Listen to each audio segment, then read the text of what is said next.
Good morning, students. Today we are going to start our 8th chapter of practice book, Non Finites. Verbs that are limited by the person or the number of subject are finite verbs, and the verbs that are not limited by the person or the number of subject are non finite verbs. For example, she loves to cook food. In this sentence, loves, that is our verb, depends on our subject. Next is they love to cook food. In this, love depend on they. But in both the sentences, to cook, it doesn't change according to the subject. It remains the same.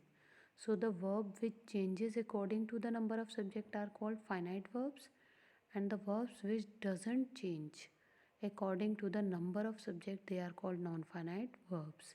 So in this chapter we will discuss about non-finite verbs.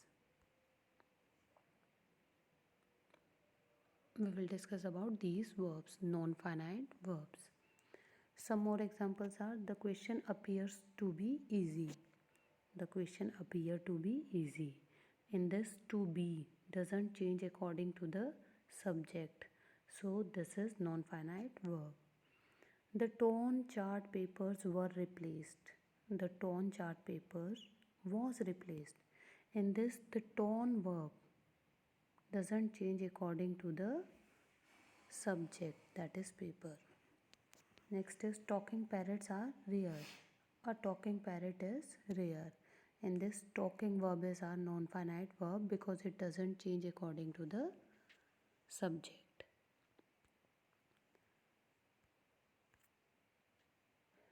Now, here one chart is given.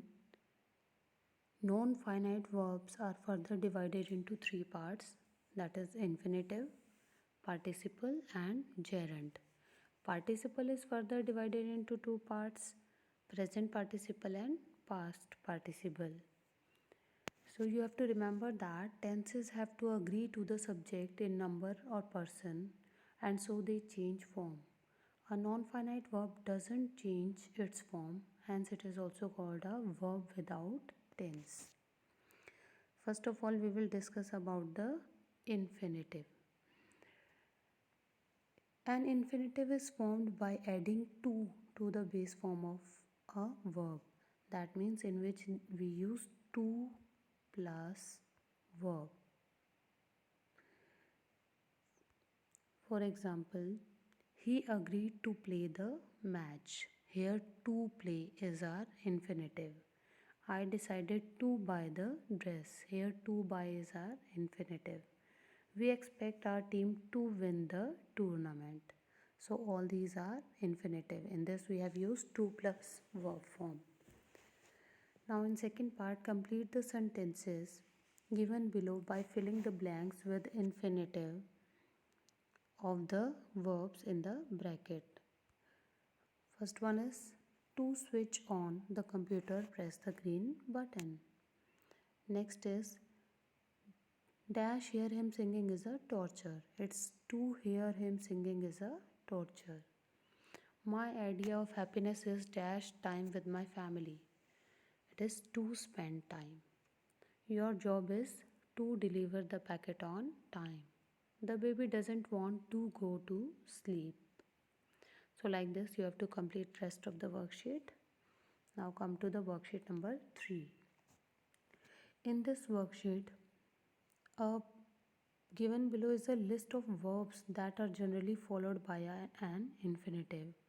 All these verbs like agree, offer, forget, decide, fail, plan, hesitate, etc., they are always followed by an infinitive. For example, I failed to understand her language. So here the fail verb is there and it is followed by to plus verb, that is infinitive. So I failed to understand her language. Next is she hesitated. She hesitated to ask a question. So hesitate verb is followed by infinitive, that is to ask. Next is I forgot to invite her. Forgot, forget verb is there and it is followed by to invite, infinitive. So like this, all these verbs are generally followed by an infinitive. Now in this part, you have to frame sentences, 10 sentences in your own words that make sure these verbs are followed by a to infinitive.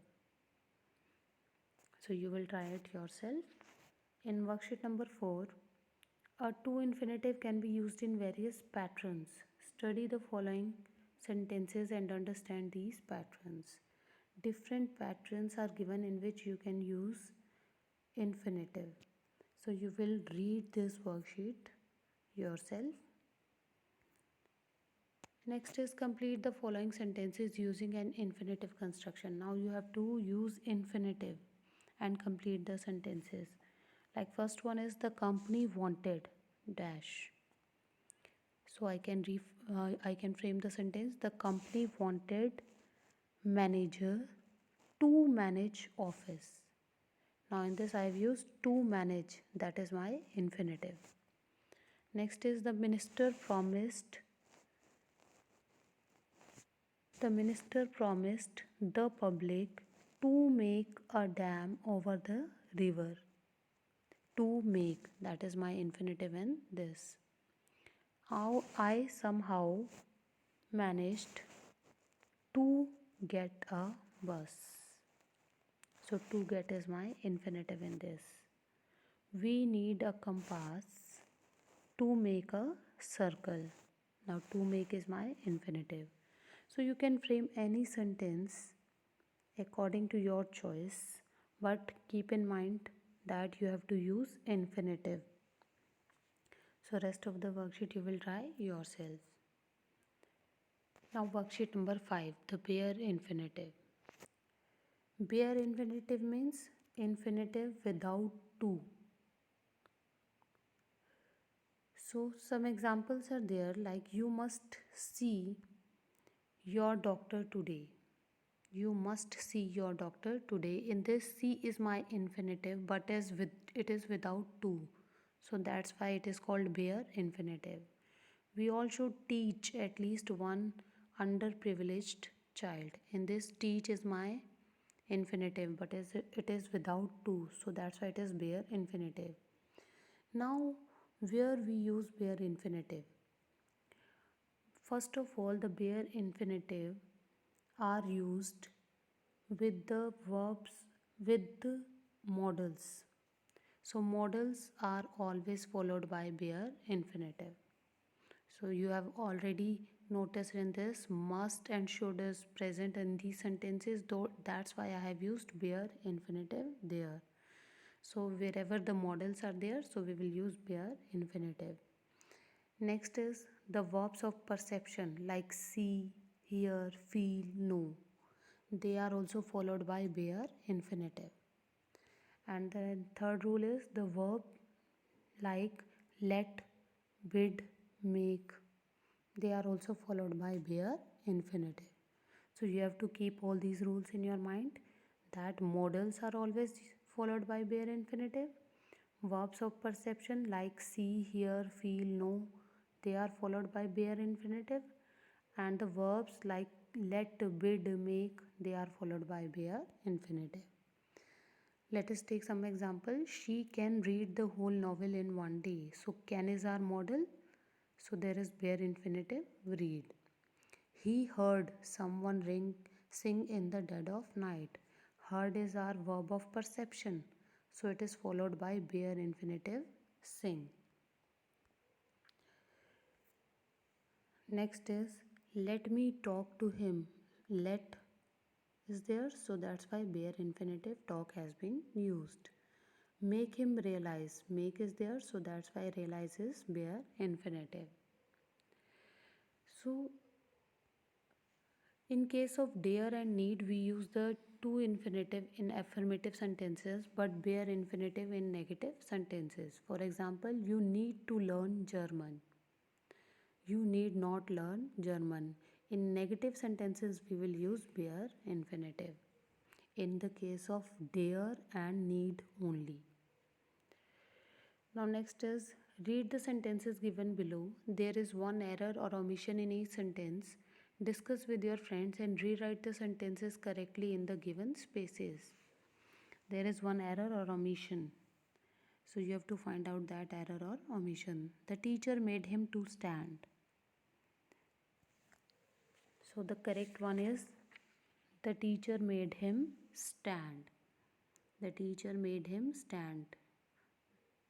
There is no need of to here. Next is you need not to do it. You need not do it. You need not do it. Let them to enter the room. The correct sentence is let them enter the room. Let them enter the room. You dare not to talk to me. You dare not talk to me. So like this you have to complete rest of the worksheet. Next is worksheet number 6. Read the following sentences and tick the correct option. First one is I am so tired that I want to lie. I want to lie down and go to sleep. It is easier to flatter than to praise. It is easier to flatter than to praise. Tanvi is ready to go anywhere but visit Delhi. So like this you will complete rest of the worksheet yourself.